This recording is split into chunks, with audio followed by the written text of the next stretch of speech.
Even though announcers might have mispronounced Pass Christiane during the 2020 Tokyo Games, Cory McGee still put on her hometown on the map on the national stage. Now she's back in her hometown, where News 25's Lorraine Weiskopf caught up with the former pirate turned hometown hero. I've had many good moments on this track, some arguments on this track. A trip down memory lane for first-time Olympian Cory McGee at the track where it all began, Pass Christiane High School. I think that this is definitely where I learned how to handle the heat.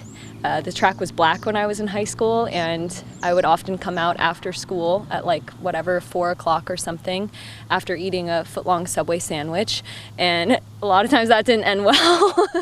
I have all sorts of memories. Memories just as vivid as the ones she made much more recently, as a member of Team USA at the 2020 Tokyo Games, where she advanced all the way up to the finals of the women's 1,500-meter race. To be able to represent the things that I love in the places where I'm from and stand on the starting line with women from all over the world, whether it be Australia, Kenya, Ethiopia, Canada, places everywhere. There's women who kind of come from a similar story or have the same passion, and we've all then, made it to this same starting line. She told me when she was 11 years old, "Dad, I'm going to be an Olympian," and I was like, "Go for it."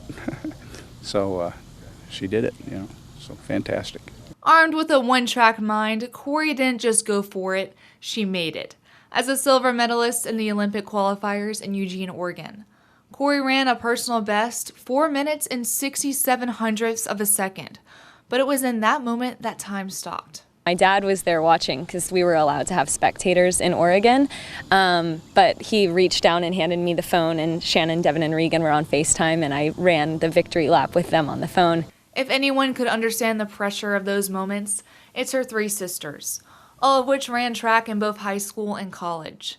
I guess you could say it runs in the family, and the FaceTime calls didn't stop there. We were all waking up really early so we could make sure that we had everything set up just so you didn't miss a single second. We're staying up all night. 14-hour time difference and all, Cory's family was there for it. Even during her fateful semifinal run, in which she was tripped, but was allowed into the finals on appeal. We knew that Cory obviously didn't have anything to do with the tumble and that she just was affected unfairly, so we kind of prayed that the committee would do their job and send her through, which is luckily what happened. But we all cried.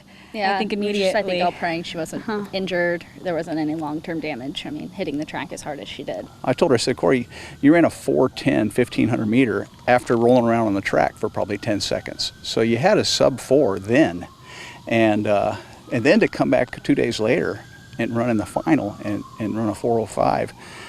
I don't know how she did it." Maybe not how the former Pass Christiane pirate drew it up, but still a finish her entire family can be proud of. When she came up the jet bridge, I proceeded to tell every person, I think, in the airport that she was an Olympian.